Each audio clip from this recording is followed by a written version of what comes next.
This door is a force that swings towards you. Why we know that is because the door is flush with the jamb and you see presence of hinges. Before we get into forcing the door, I want to talk to you a little about the prop. So there's a couple ways that we can put the lumber into the prop. And if it goes in this way, right, it's the thin part going in, it's the easiest. You have the most play in the door and a little easier to break. If you put it in this way, flat, it's tighter, and also it's a little harder to force because you're going against the grain. Either way is not the big deal. I'm not so much concerned about how hard it is to force. I'm more concerned about tool placement. On this force, as opposed to the last one we just did, I put it in flat, the harder way. I'm going to try to see if we can talk about the triangle this way. So, when you put the Halligan into this prop, I generally don't go below it because you lose wedge on your adze when Spencer strikes because the pick is going to hit the lumber. So I tend to go above it on this door so we can maximize the wedge. So when I put it in, it's important to notice how the forks are flush on the door. Eventually we want to turn this adze so it gets around the stop, but if I start like this, Spencer's just going to have a hard time driving the tool because it's going into the door. So start with the tool flush to the door on a door that swings towards you.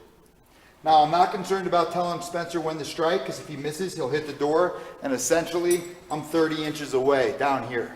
So let's watch Spencer strike a few times. Now, if you heard on that second one, it was steel on steel. We only got to go in 1 3/4 inches, and then the adze hits the stop. And we could sit here and strike away, and it's doing nothing but hitting the stop. So we want to avoid that. Just strike it 1 or 2 times, and then I start pulling back, which allows the adze to get around the back of the door.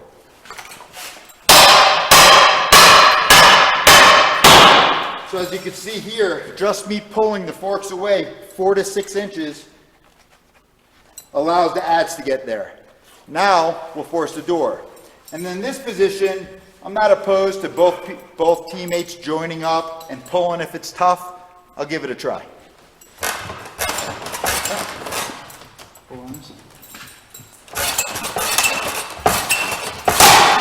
Okay, so as you can see, putting the wood in flat makes it much more difficult. So now I'm at a spot where I kind of want it to capture.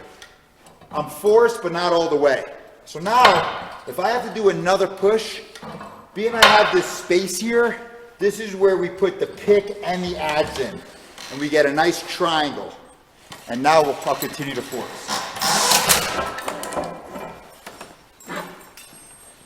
And that's how you force a door that swings towards you.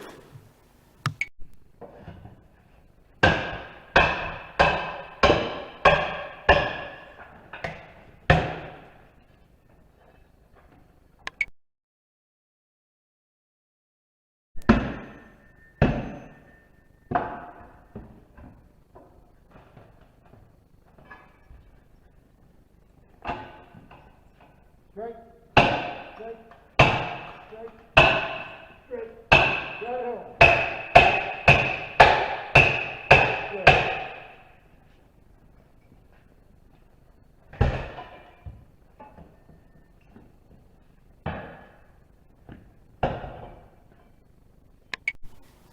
All right, now this door is a door that swings away from us.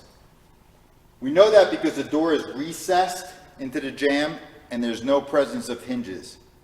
So on this door is a door that we gap. And the way we gap this prop is like this. Don't gap this door up high here because it just breaks the door from this steel like a prop thing. We've replaced the door already. So just stay on the steel.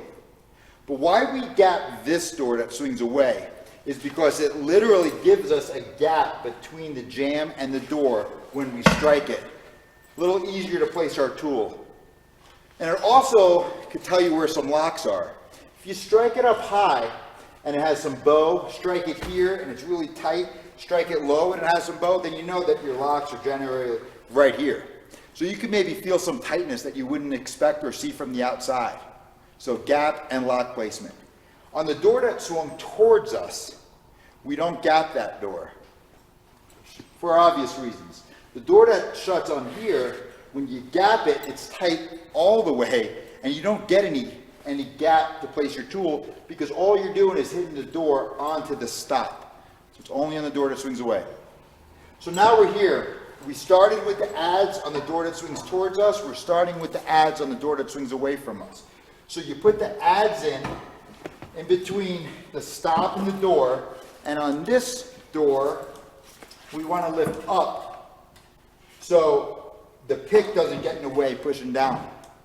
Now this adze is 2 inches, and I can ultimately force this door by lifting up all the way and gaining that 2 inches. Let's see.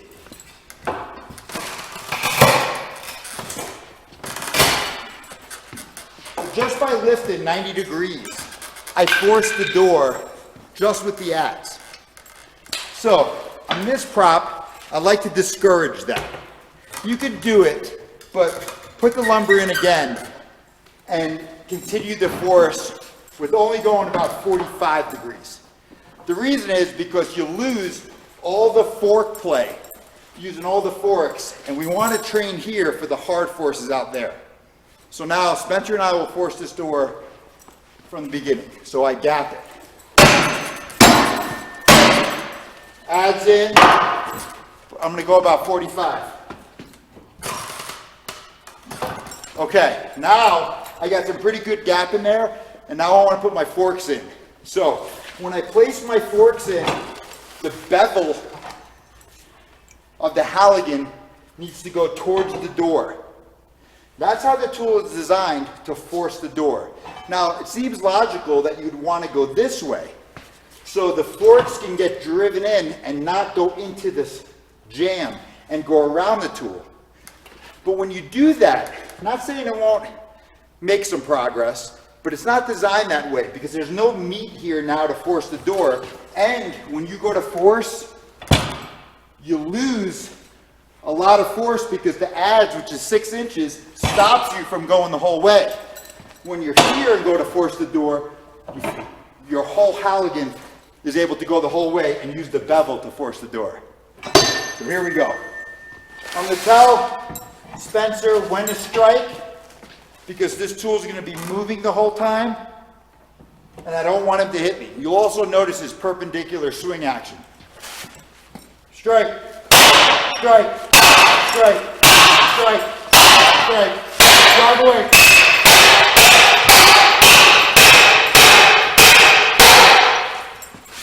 So now Spencer drove it all the way where the crook of the forks has now disappeared, and that's where we want to be. So now we're here, we'll force the door. Watch your hand.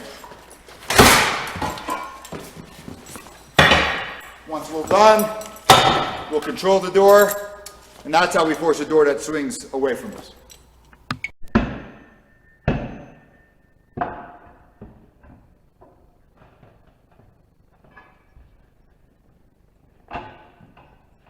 Right?